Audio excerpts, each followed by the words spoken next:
Hi, Tim Bauer here from LiveVideoGuitarLessons.com with the practice tip of the day. This one's for the beginning player, and today I want to go over why on certain chords you strum 5 strings, and other chords you strum 4 strings, and others you strum 6.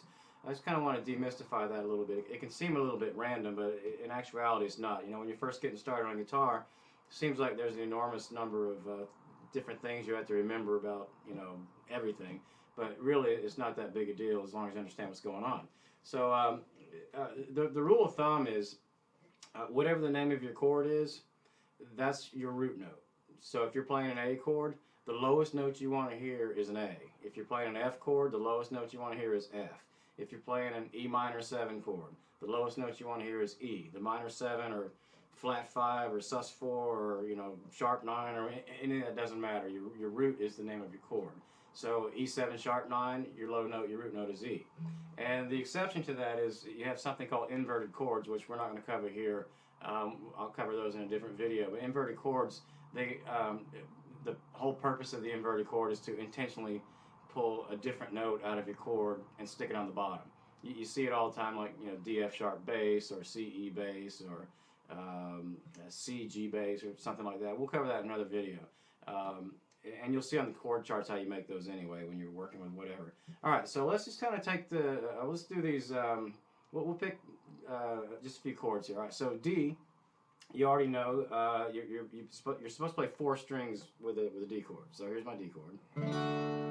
And if you notice, sometimes this messes people up because we don't have a finger on our root note. Our root note is this open D string.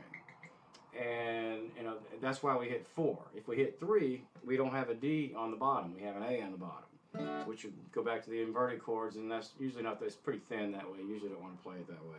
So anyway, if I play all 4 with the open D string, that's the full chord. It's the proper way to play it in most instances. Let's go to A. It's the same deal with A. We don't have a finger on our root note, and again, that messes people up. You just kind of keep up with where your root note is. All right, so we're playing an A chord. Let's do A minor just to throw a minor in there. So we're playing an A minor chord. Still don't have a finger on the root note. Our root is still this open A string. So that's why you play 5 on that. The reason you play 5 strings on a C chord is because there's our C chord. Our root is, we have a finger on a root this time. So this time our C note is here on the 5th string. So we strum the 5. If I strummed 6 instead, I would have an E note on the bottom, and that would be wrong for a plain C chord. The reason we strum all 6 on a G chord is because that G right there is my root. So that's the proper bass for that chord. All right, so keep this in mind. Hitting, because a lot of times I see this all the time with beginning students. They're just, you know, it's all you can do to just kind of change chords and just kind of, you know, keep the beat of the song. And so they're just strumming wildly. They're strumming all 6 strings all the time. And, you know, most people start that way. Just kind of keep this in mind. You don't want to do that for months and months and months and months, because I see this happen all the time too. Once you get used to hearing notes that don't belong there, like you get used to hearing this E note in your A chord or your E and your A note in your D chord, after a while you don't hear it anymore.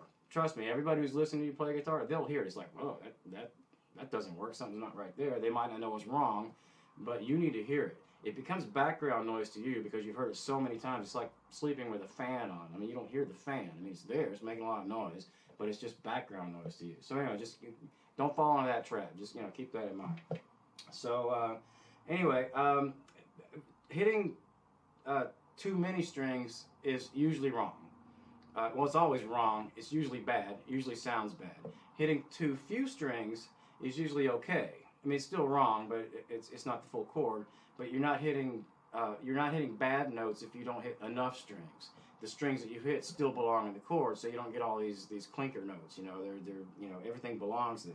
So if you have to, you want to aim for the right number of strings, but if you want to mess up on the side of hitting too few strings instead of too many strings, because that'll keep your sound all nice and clean. And one last thing, on these big chords, like, you know, playing a big E chord with all 6 strings, just because all 6 strings belong in the chord doesn't mean you always strum all 6 strings. And as a matter of fact, most of the time you don't.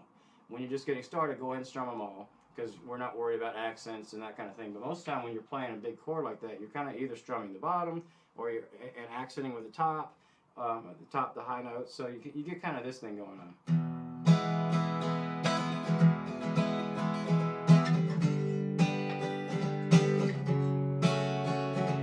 So you kind of, we'll cover accents in another video, but you're not always hitting all of them all the time. Sometimes you are, but usually not. So anyway, just kind of keep that in mind. All right, hopefully that helps. Thanks for tuning in for this practice tip. Just want to get you comfortable with strumming the correct way and help you avoid the pitfall of all the constantly ringing E note, with all your chords. So anyway, tune in again tomorrow for another practice tip. Again, Tim Bauer from LiveVideoGuitarLessons.com, and I will see you later. Thanks. Bye.